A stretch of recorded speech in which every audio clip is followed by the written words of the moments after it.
Como primer paso vamos a detallar los materiales y equipos necesarios para hacer la extracción de la cutícula de hidrocarbono y los extractos de genitales de Phylornis Downsii. Está de más decirles pequeños detalles que debemos considerar siempre, que es la asepsia y sobre todo tener muchísimo cuidado al momento de manipular las muestras, ya que como alguna vez les expliqué en el laboratorio, son muestras muy sensibles a la contaminación. En este sentido es importante, es de suma importancia, valga la redundancia, tener en cuenta estos detalles de asepsia. Siempre considerar que todos los materiales y equipos deben estar libres de contaminación. Y de ser necesario, si el trabajo debería hacerse dentro de una campana de extracción de olores. Ok, sobre la mesa de trabajo tenemos algunos materiales y equipos que vamos a utilizar para el proceso de extracción de la cutícula de hidrocarbono en los extractos de genitalia de Phylornis Downsii. Como ustedes pueden apreciar, muchos de los materiales y equipos que están aquí no son de dificultosa adquisición, excepto por supuesto los reactivos químicos como el hexano, que ustedes ya tuvieron la suerte de conseguir después de un largo proceso de cabildeo y negociaciones para poderlo llevar a Galápagos. Sin embargo, la mayoría de equipos, como ustedes pueden apreciar, son de fácil acceso para ustedes, excepto quizás los tubos capilares que apreciamos aquí.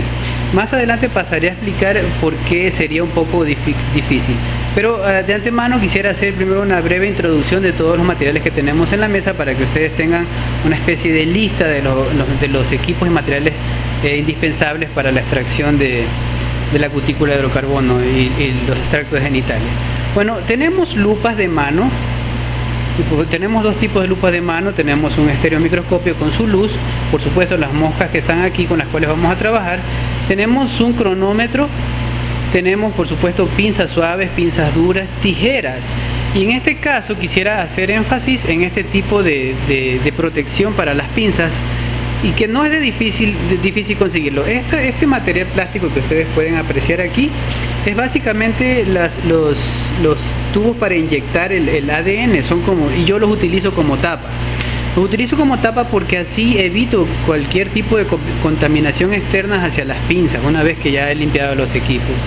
Con respecto a las tijeras, de preferencia se recomienda utilizar este tipo de tijeras que son un poco más pequeñas y un poco más filosas que las que utilizamos normalmente, como la de acá. Sin embargo, de no tener las pequeñitas, se puede también utilizar estas.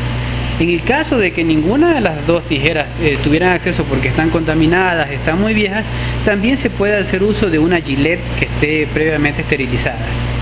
También tenemos, por supuesto, las bubbles, no sé cómo decirle esto, son para poder utilizar con las pipetas de vidrio. Tenemos los envases pequeños, los cuales, si ustedes pueden apreciar, bueno, yo he marcado cada uno de los frascos con el solvente que voy a utilizar para evitar cruzar los solventes y de este modo también evitar la contaminación. Este recipiente, por ejemplo, yo lo utilizo solamente para diclorometano, lo utilizo solo para pentano, y finalmente lo utilizo solo para hexano. Dentro de este tubito, voy a sacar los frascos que están aquí, yo tengo 4 tubos extras, los cuales los utilizo para limpiar mis materiales.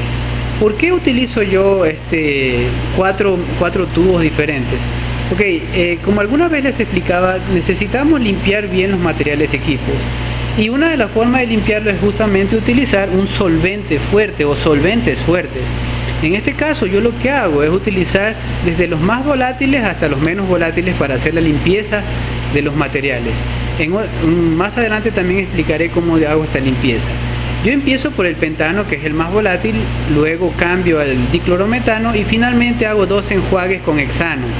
En este caso hago 2 enjuagues con hexano porque ese va a ser mi solvente final. En este sentido, el solvente final es el que debería quedar como residuo en el último de los casos para evitar la contaminación con los otros solventes. Sin embargo, no es ningún problema a la hora de analizar si tenemos restos de pentano, de diclorometano. Sin embargo, es importante tratar de tener esta secuencia. Si fuera el caso de que yo utilizara diclorometano como el solvente principal, yo lo que haría es utilizar pentano primero, luego un enjuague con hexano y al final 2 con diclorometano. No sé si quedó claro esta parte, pero en el mejor de los casos, si tienen una duda al respecto, me pueden escribir y yo les puedo explicar con más detalles esto. Adicionalmente también tenemos los guantes, tenemos el hexano, que ustedes ya cuentan con el hexano en los laboratorios ahí en Galápagos. Tenemos por supuesto marcadores de tinta indeleble y lápiz para hacer los marcajes. Y tenemos las diferentes cajas de medidas de los guantes. Estos guantes los puse los dos porque uno es de, no solamente que es de una talla diferente, sino que también es de un material diferente. Este es mucho más grueso para evitar justamente que también las personas tengan contacto con los solventes. Los solventes son altamente volátiles y se pueden impregnar en la mano. Entonces es preferible que ustedes traten de utilizar un guante por cada vez que utilizan el solvente, porque pueden quedar residuos en el guante, o en el caso contrario pueden utilizar un guante que es mucho más grueso, como este de aquí, esta marca. Ahora vamos a pasar a explicar un poco por esta parte que son los tubos capilares, que aquí tenemos de diferentes medidas o volúmenes, por así decirlo. Tenemos por ejemplo de 1 microlitro, de 2 microlitros, si se alcanza a ver, de 2 microlitros, 3 microlitros, 10, 25 microlitros y por último 100 microlitros. Ahora, ¿para qué es importante el uso de los tubos capilares? Más adelante también, en la parte cuando ya estemos extrayendo la muestra, yo voy a hacer uso de uno de estos tubos capilares. Lo que les quería mostrar, porque yo estoy seguro que en los laboratorios ahí en la parte de botánica, yo vi tubos capilares. Me parece que vi de 25 y de 100. Sin embargo, es pero muy importante que ustedes no utilicen estos dos volúmenes, por una sola y sencilla razón. Yo utilizo estos tubos capilares para remover la genitalia después de que se extrajo los extractos de la genitalia. Pero si yo utilizo uno de 25 microlitros o uno de 100, cuando yo introduzca el tubo capilar va a absorber todo el compuesto, entonces prácticamente va a vaciar la muestra. Porque una de las características que tienen los tubos capilares es que absorbe todo el líquido una vez que entra en contacto con él. Por eso es preferible utilizar uno de baja medida, puede ser de 1 hasta 10, no menos de eso, porque es lo que vas a perder al momento de remover las genitales. Por eso quise mostrarle estos tubos capilares. Ya les digo, de preferencia es importante utilizar tubos capilares para la remoción de entre 1 y 10 microlitros, no más de eso. A paso siguiente vamos a mostrar el procedimiento para la... Bien, aquí estamos ya dentro de la campana donde vamos a hacer la limpieza de las pinzas y la tijera, pero quería mostrarles algo así de manera muy breve. Por supuesto, yo sé que no tienen la campana en el laboratorio de este tamaño, pero sé que en plantas hay una que les podría servir. Y como recomendación es simplemente mostrarles que nosotros lo que hacemos es separar los desechos. Por ejemplo, aquí tenemos, en este caso, desechos no clorados, en este de aquí, y en este tenemos desechos clorados, para cuando ya tengamos que desechar los químicos que no nos sirven, podernos tener por separado. Es mucho mejor y bueno, es lo que recomiendan las normas internacionales. Y aparte, como les mostraba, ya tenía yo los frascos separados en su orden. Tenemos pentano, diclorometano y hexano, que son exactamente los mismos compuestos que están acá en los frascos grandes. ¿Por qué es importante tenerlos por separados? Porque, bueno, en el caso particular aquí, el laboratorio donde trabajo yo, habemos varios estudiantes que utilizamos los mismos solventes. Entonces, si nosotros utilizamos frascos que van a utilizar otras personas, existe la posibilidad de que vayan a contaminar las muestras de otros organismos o de otras plantas que estén utilizando, y vayamos a encontrar químicos que no son del organismo que estamos estudiando, sino que son del organismo de nuestro compañero de laboratorio. Entonces, por eso es mucho mejor tener por separado nuestras propias muestras con nuestro propio nombre, para evitar justamente la contaminación al momento de hacer las limpiezas. Vamos a hacer la explicación del lavado de la pinza. Bueno, en este caso yo ya lo hice previamente. Simplemente voy a hacer una especie de mímica de lo que hice. Fue primero tomar el pentano y 3 veces en un frasco que nos va a servir previamente de desecho, le lavo 3 veces. Primero con pentano, luego con diclorometano y finalmente 2 enjuagues con hexano. El orden, el frasco dice hexano 1, bueno, hexano 2 y hexano, no importa el orden, lo importante es que se hagan 2 enjuagues con 2 envases separados de hexano para evitar la contaminación. Una vez que limpiamos ya la pinza, lo que hago es taparlo con una de estas pipetas para hacer tomar muestras, para hacer los análisis de ADN, que son muy limpias y evitan justamente la contaminación a factores externos. Lo mismo pasa con la tijera, también la tengo protegida y también ya pasó por el proceso de lavado. Evidentemente no lo vuelvo a hacer el proceso de lavado para prevenir la pérdida de químicos. Ustedes saben que los reactivos son difíciles de conseguir y son un poco caros.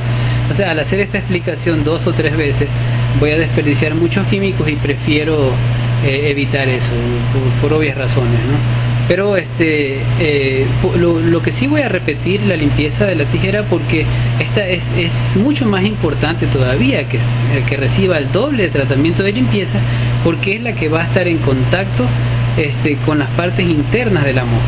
Entonces, en el caso de las tijeras sí vamos a hacer la explicación para que ustedes vean qué es lo que yo hago. Entonces, como les decía, lo que voy a hacer es abrir primero el frasquito con pentano.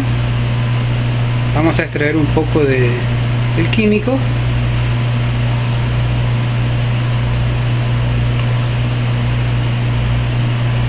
Y vamos a limpiar la tijera de los dos lados.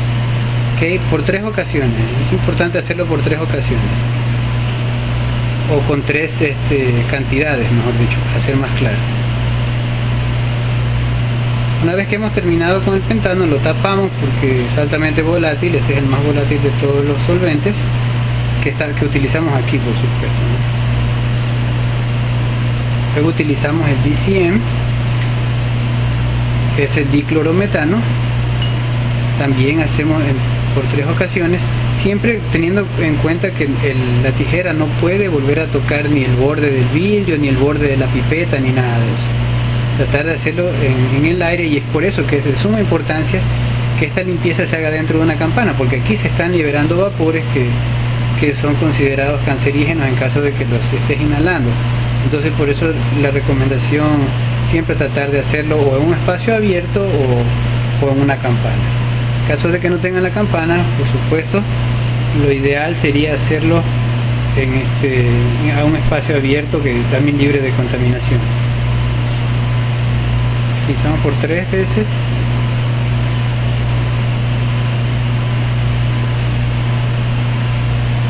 Y finalmente el segundo enjuague con el otro hexano.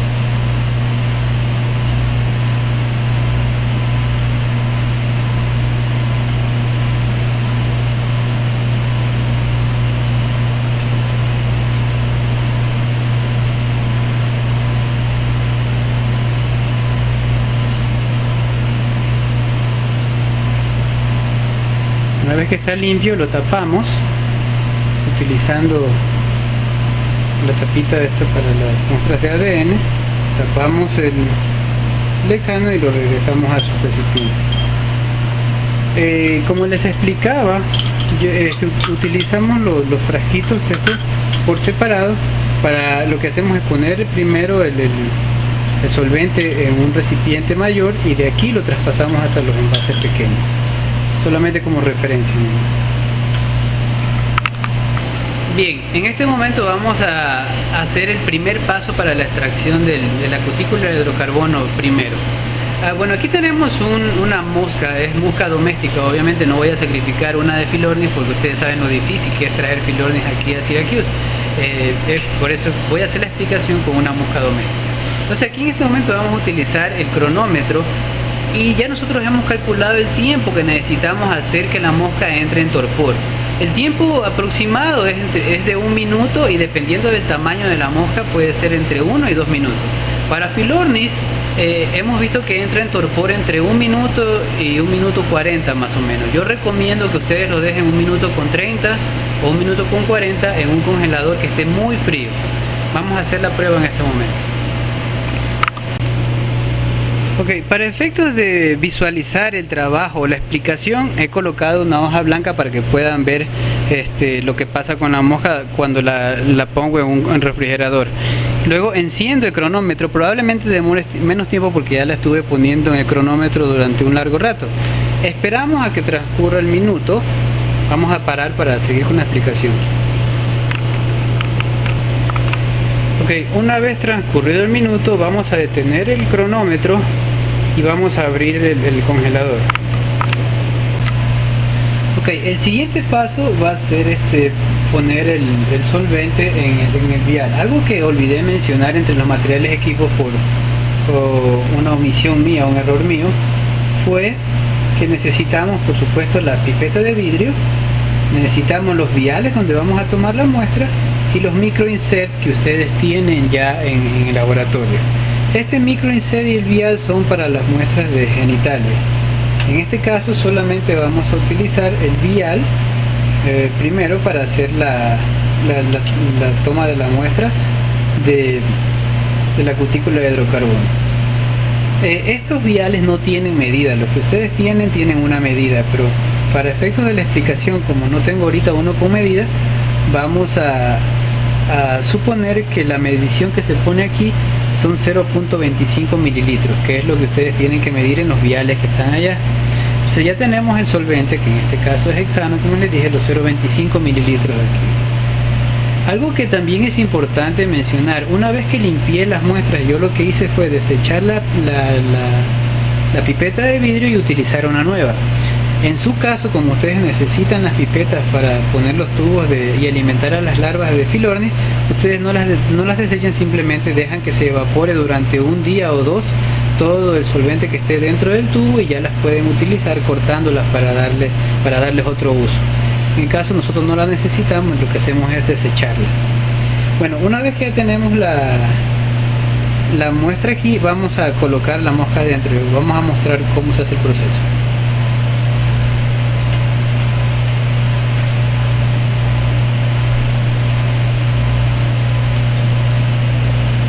Tenemos la mosca que estuvo previamente adormecida o en torpor. La mosca está viva, solamente está dormida. Lo que hacemos es abrir el frasco, siempre dejarlo con la tapa hacia arriba para evitar que se contamine con la superficie de donde están trabajando. Con la pinza que ya estuvo previamente limpia, tomamos a la mosca y la introducimos. Con el cronómetro tomamos el tiempo, que sean 45 segundos. Cerramos, hasta eso ya está corriendo el cronómetro, los 45 segundos. Hacemos algunos movimientos, esperamos los 45 segundos, abrimos la tapa. Una vez que están cumplidos los 45 minutos, abrimos la tapa y removemos a la mosca. Tiene que ser rápido porque si se queda un poco más de tiempo puede ser que extraiga otros compuestos que no necesitamos. También, por supuesto, puede ocurrir que va a ser difícil extraerla durante ese tiempo, entonces máximo se puede quedar hasta un minuto, pero lo ideal sería 45 segundos. Ya tenemos nuestra muestra de cutícula de hidrocarbono. Fue bastante rápido, bastante sencillo, perdón por la rapidez, pero este caso la extracción es bastante rápida, si no, como les decía, se van a obtener otros compuestos que no necesitamos o que pueden crear confusión a la hora del análisis. Una vez que ya tenemos nuestro vial, lo que hacemos es colocarle una etiqueta.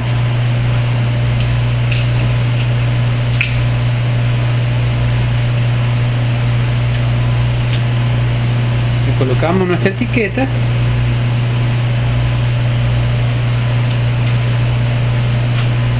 Y lo que hacemos es ponerle primerito el sexo. En este caso era una hembra.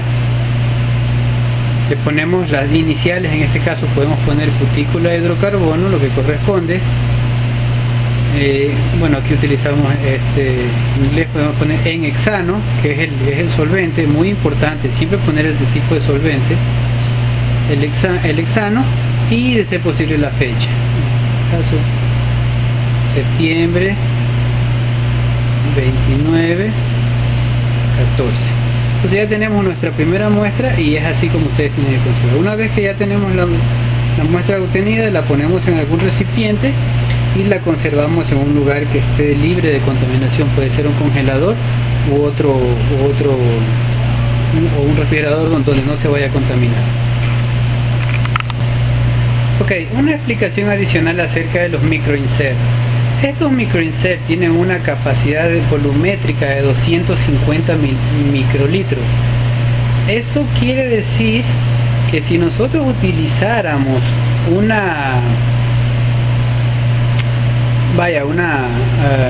tubo capilar para remover luego la genitalia, el tubo capilar va a extraer 100 microlitros. Pero aquí lo importante, para nosotros obtener una buena muestra, una muestra muy concentrada, donde podamos identificar las feromonas potenciales presentes en la genitalia de las moscas, nosotros vamos a utilizar básicamente la mitad del microinsert, es decir, aproximadamente 125 microlitros. Cuando ustedes llenen esto, asegúrense de que esté por la mitad. Entre 100 y 125 está bien, pero un poco más de eso, la muestra queda muy diluida. En este momento voy a pasar a explicarles primero el llenado en el frasquito. Un detalle importante al respecto de los microinsert y de los viales. Ustedes vieron que estuve manipulando mucho el microinsert. Eso no es bueno. No es bueno porque los microinsert están en contacto directo con la muestra en sí. Es muy probable que la muestra ahora esté contaminada, así que solamente nos va a servir para la explicación. La otra cosa es que los viales, el tubito, este frasquito que está aquí, viene ya estéril, está completamente limpio. Hemos hecho muestras, hemos analizado muestras en el cromatógrafo de gases y el espectrómetro de masas y hemos visto que no tienen contaminantes, entonces no es necesario jugarlos. Pues lo que nosotros vamos a hacer ahora es hacer el llenado del microinsert, tratando de tocar lo menos posible el microinsert con la pipeta de vidrio. Ahora tenemos la mitad, el resto que queda aquí en la pipeta de vidrio lo desechamos y ya tenemos lista nuestra cantidad dentro del microinsert. Tal vez no se alcance a ver, pero que sí, pero está aproximadamente a la mitad del llenado del microinsert. Como siguiente paso vamos a hacer una explicación de cómo se extrae la genitalia, en este caso de una mosca hembra. Para esto estoy utilizando una lupa que he incorporado aquí dentro de la campana para que ustedes puedan apreciar con mayor detalle cómo se hace el corte. Bueno, espero que se vea bien, pero por la luz parece que hay algunas líneas ahí que podrían confundir a la visión, para que ustedes tengan una mejor apreciación de lo que vamos a hacer. Una vez que tenemos ya la muestra de la mosca que pasó por el mismo proceso que la mosca que utilizamos para extraer la cutícula de hidrocarbono, es decir, que la pusimos en torpor por un minuto, con las manos muy bien limpias, tratando en lo posible de tocar a la mosca, en lo posible, lo más que pueda, tratar de evitar tocar la genitalia, es decir, los últimos terguitos del abdomen de la mosca. Lo que se hace, o mejor dicho, lo que yo hago básicamente, consiste en hacer presión sobre el abdomen. Espero que se pueda ver. Al hacer presión, lo que sucede es que sale el aparato, salen los genitales de la hembra, es decir, el ovopositor sale y luego yo lo corto. Esta mosca desafortunadamente estaba llena de huevos y apenas la presioné se salieron los huevitos por el abdomen, pero cuando las moscas son vírgenes, que es la que vamos a utilizar nosotros para la extracción, no necesitamos, bueno, no va a suceder eso, esperemos. Pero aquí en la lupa ya ustedes pueden apreciar. Lo que yo hice fue un corte detrás del tercer terguito, del tercer último terguito de la mosca. Ya que tenemos el corte, la genitalia ahí lista, tomamos el frasco, el vial, ustedes pueden ver aquí, y lo introducimos la genitalia.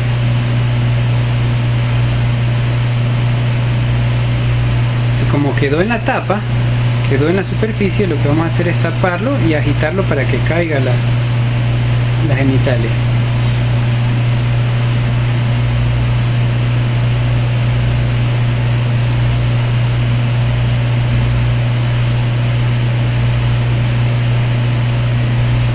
Bueno, ya cayó. Después de agitarlo varias veces ya cayó hasta en el fondo del microinserto.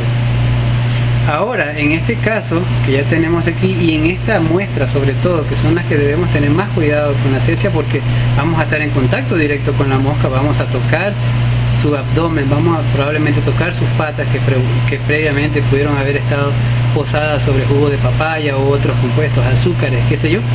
Entonces tenemos que tener mucho cuidado de no introducir restos de patas, restos de alas y sobre todo mucha limpieza con respecto a la tijera. Una vez que hicimos el corte, introdujimos la genitalia, tenemos que hacer la limpieza inmediata siguiendo los pasos que expliqué previamente para hacer con todos los solventes, primero el pentano, el DCM y los hexanos.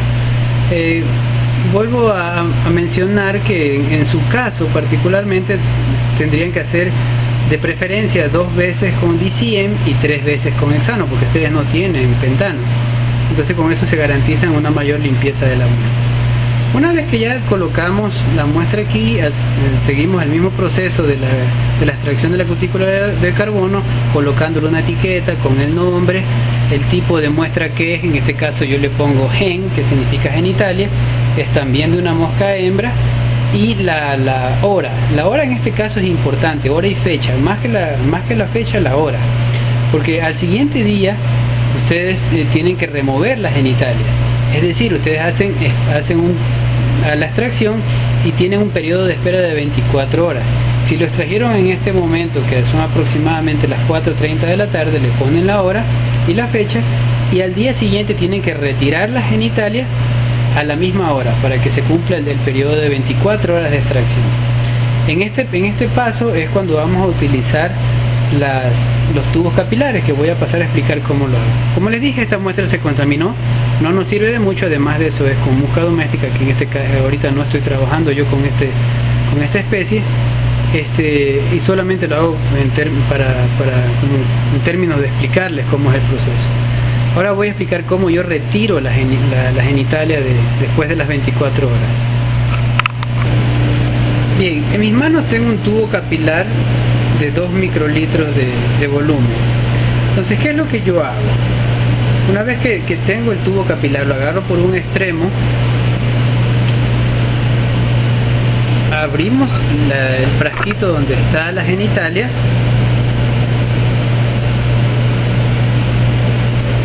y lo que hago es tratar de tomar la genitalia con el otro extremo del tubo capilar.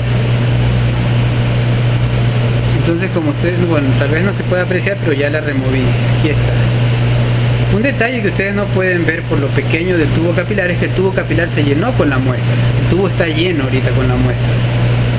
Dentro, una de las características, como les decía, de los tubos capilares, es que una vez que entran en contacto con un líquido, lo absorben hasta el tope. Entonces el tubo capilar ya está lleno. Por esto es que este tubo ya no nos sirve, tenemos que desecharlo junto con la genitalia. Tapamos nuestra muestra lo más rápido que se pueda y la guardamos y la reservamos en algún lugar libre de contaminación. Entonces, como les decía, esta parte del tubo capilar es importante, pero en el peor de los casos, en el caso de que ustedes no cuenten con los tubos capilares porque no hayan de este volumen o hay un volumen mayor, podrían también utilizar una jeringa, o podrían utilizar jeringas de estas que son desechables, que también me parece que vi yo ahí en el laboratorio. Las jeringas también son muy pequeñas, de metal. Puede extraer rápidamente la muestra y desecha esta jeringa. Bueno, la inyección solamente sería la parte metálica que ustedes van a utilizar. Una vez que remueven la genitalia de la muestra, desechan eso, porque esto ya está en contacto con una muestra y ya se contaminó. Si van a utilizar una jeringa, no pueden volverla a utilizar, no se puede lavar, no se puede reutilizar, ni los tubos capilares. Estas muestras son sumamente susceptibles a la contaminación, y es por eso que no podemos volver a utilizar otra vez algo que ya utilizamos dentro de otra muestra. Bien, esa fue una explicación bastante corta. Creo que no olvidé nada, pero por si acaso voy a hacer una revisión de todo lo que hice para incluir algún detalle que se me escapó en el texto o en el video, y te haré saber. Pero igual, si ustedes tienen alguna duda, algo que todavía no quedó claro los tiempos que se dejan las moscas, la limpieza, qué sé yo, algo que se me olvidó y que ustedes crean que es importante recordarlos, no duden en escribirme. Y para agregar un poco más de información a lo que estamos haciendo, bueno, es importante que les mencione sobre cuáles son los procesos que estoy siguiendo aquí en el laboratorio. Ahorita me encuentro en el área donde tenemos el electroantenograma y les voy a mostrar rápidamente en qué consiste básicamente este proceso. Bien, aquí lo que tenemos es un cromatógrafo de gases. Como ustedes pueden ver, es una serie de tubos que transportan algunos gases, entre ellos helio, nitrógeno, hidrógeno y aire puro. Entonces, en la parte superior, aquí es donde inyectamos la muestra, en esta parte, y la muestra pasa por una columna que está a alta temperatura. Ustedes la pueden ver aquí, es una columna capilar muy finita, más fina que un cabello humano, y por ahí pasa la muestra donde se ioniza y las moléculas luego se ordenan dependiendo de su peso molecular. Bueno, por supuesto, para leer cuál muestra es, necesitaríamos un espectrómetro de masas. Pero para este caso particular, el cromatógrafo de gases nos sirve para liberar ya la molécula ionizada y que salgan solamente los olores o los compuestos químicos hacia las antenas de la mosca. Entonces, una vez que pasó todo el compuesto por aquí, sale hacia el exterior volatilizado. Esta parte que ustedes ven aquí está súper caliente, cuando ahorita está apagado, pero esta parte cuando está encendido llega a 300 grados centígrados. Por aquí sale el compuesto. Aquí lo que utilizamos es un condensador para que el aire que viene circulando desde fuera, un aire muy limpio, pasa por el agua para limpiarlo aún más todavía, y también pasa por un proceso de enfriado. Enfriamos el aire. Esto está conectado a un congelador que lo que hace es hacer circular agua helada por el condensador para que el aire que viene sea súper frío, y al encontrarse con la muestra que viene muy caliente ya no vaya a quemar la antena de la mosca, sino que salga muy friecito a una temperatura normal. Entonces aquí lo que ustedes pueden apreciar en esta parte son dos electrodos. Uno está conectado hacia la antena, aquí vemos la mosca que está conectada, y el otro electrodo está conectado a la cabeza. Entonces la señal eléctrica que emite la antena al recibir una señal química que puede ser agradable o desagradable, o que tenga alguna reacción en la mosca, es detectada por este electrodo. Entonces corre hacia la señal eléctrica hacia un equipo, un software que detecta la señal, y finalmente esta señal se recoge en un software que está en la computadora. Esta parte es bastante interesante porque aparentemente pareciera que es sencilla, y en la práctica es sencilla, pero conectar la mosca, como ustedes pueden ver ahí, es sumamente complicado. La mosca es muy pequeña, las antenas tienen que ser conectadas a un tubo capilar que ustedes vieron que son muy pequeñitos para poder introducir las antenas y luego recibir la señal. Aquí pueden ver ustedes un tubo capilar, casi no se aprecia porque es muy pequeñito, pero está aquí, y ese tubo capilar está conectado a las antenas. Esos tubos capilares y la parte de aquí donde está conectada la cabeza están llenos con una solución salina para que la señal eléctrica circule con mayor claridad, y es recibida por los electrodos que están hechos con cable de oro puro, del 99%, pero también son muy finititos también, casi que no se aprecian, pero es oro puro, el 99%.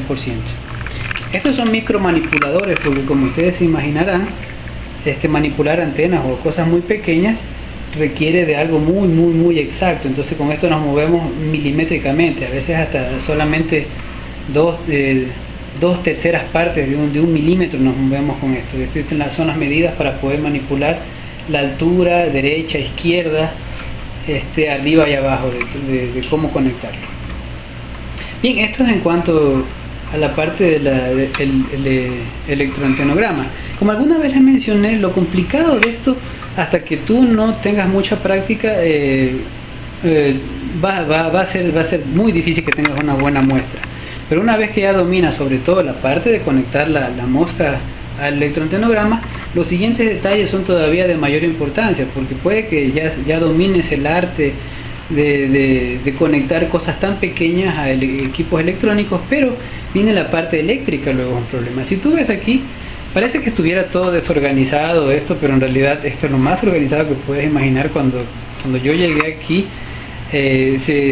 todo esto que tú ves aquí era como 10 veces más de cables, era un montón de cables y cables conectados a 1000 fuentes de tierra, porque necesitábamos limpiar la señal eléctrica lo más posible. Y la señal eléctrica, en este caso, como trabaja a 0.5 microvoltios, se puede activar y recibir como una señal solamente con que alguien abra una puerta, con que alguien camine fuerte, con que haya un movimiento en el edificio. Si estamos muy altos, pues se puede mover mucho esto, y un pequeño movimiento es recibido como una señal. Entonces podemos tener falsas señales, y hasta que no controlemos eso es difícil. Por eso fue tan complicado de hace 2 meses hasta el mes pasado poder trabajar aquí en el electroentenograma, porque estaban arreglando el edificio y era sumamente complicado tener muestras limpias.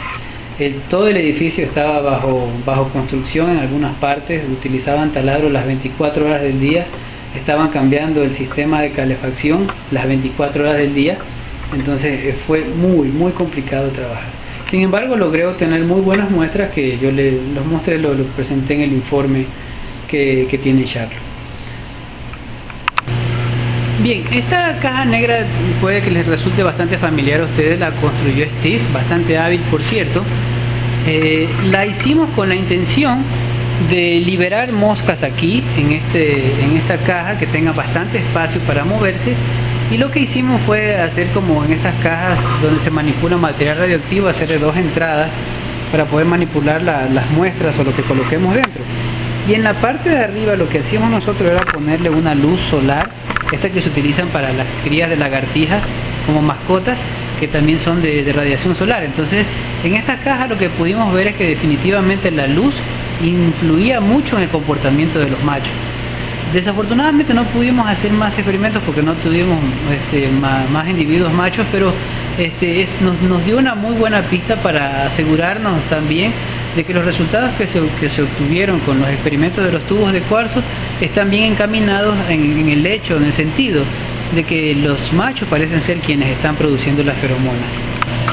Bien, aquí tenemos un cromatógrafo de gases acoplado a un espectrómetro de masas. Como les explicaba anteriormente, aquí también dentro está una columna, en esta parte que es donde se inyectan automáticamente las muestras, pasan hacia la columna que está a alta temperatura aquí, y luego la señal o todas las moléculas se ordenan en el espectrómetro de masas, que es quien lee qué tipo de compuesto es. Luego el sistema se lee y nos dice qué tipo de compuesto es con un software especial. Aquí tenemos una muestra de cómo está funcionando. Está trabajando una compañera y está haciendo algunos análisis. Entonces aquí ustedes pueden ver los picos, qué tipo de químico es, qué compuesto es, qué tipo de material es. Y cerramos, aquí ustedes pueden ver este pico que está aquí, es la acumulación de un solvente. Entonces esto ya fue leído, entonces si hacemos un zoom aquí, podemos darle aquí y podemos ver qué tipo de compuesto es. En este caso nos dice que es alfa cubeteno. Entonces es súper interesante esto, porque este software tiene una base de alrededor de 2 millones de compuestos. Se supone que son unos 6 o 9 millones de compuestos que podrían ser incluidos, pero esta tiene 2 millones y es uno de los software potentes para hacer análisis de muestras. Bien, finalmente quería mostrarles el olfatómero que utilizamos en los bioensayos. Como ustedes vieron alguna vez en un documento donde está incluida la foto del olfatómero, es de plexiglas, tiene un espacio de aproximadamente 1,50 m por 50 m, y en la parte superior tiene las cavidades donde colocamos las trampas McPhail. Ustedes pueden apreciar aquí, ¿no? Las colocamos aquí, y lo que hicimos, lo que hice fue hacer un agujero. Esta fue una modificación al olfatómetro, no tenía estos detalles. En el fondo, donde ustedes pueden ver, hice un agujero y coloqué un embudo, porque estábamos sospechando de que el espacio en el olfatómetro no era suficiente para que la mosca percibiera los compuestos que se colocan en la parte de aquí arriba de la trampa McFly. Entonces, dos modificaciones importantes. Una es el embudo que pusimos en la parte de abajo conectado a un aspirador, por así decirlo, que succiona el aire. A ver si lo alcanzan a ver el tubo que está aquí. Bueno, tal vez no se vea, pero está ahí conectado.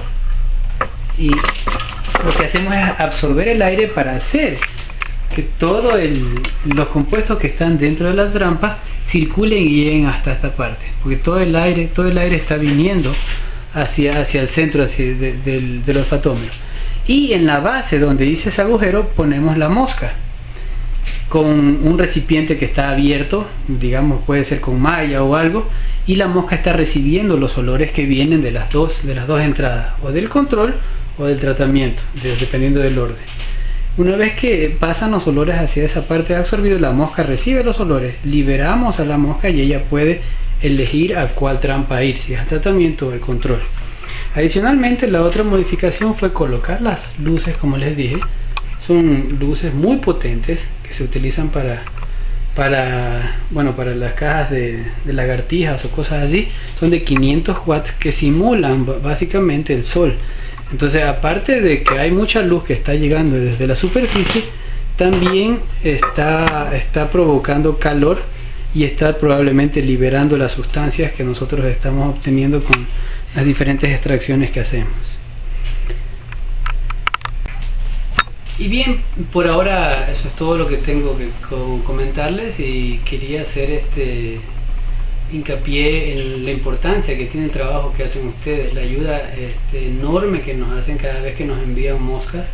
El trabajo que se hace aquí no se podría hacer sin su ayuda, entonces nosotros queríamos agradecerles muchísimo su colaboración, y sobre todo decirles que estamos a sus órdenes para poderles ayudar en lo que ustedes necesitan material, alguna cosa, no duden en decirnos. Nosotros ya saben que en lo que podamos facilitarles lo haremos, y agradecerles de nuevo por toda la ayuda, todo el trabajo que ustedes hacen. Saludos a todos los muchachos en el laboratorio y espero que sigan teniendo suerte. Espero que puedan tener buenos resultados con los últimos hallazgos que se han hecho de compuestos como la acetona, y bueno, esperemos identificar también una feromona que he visto en las genitalias. Hasta luego.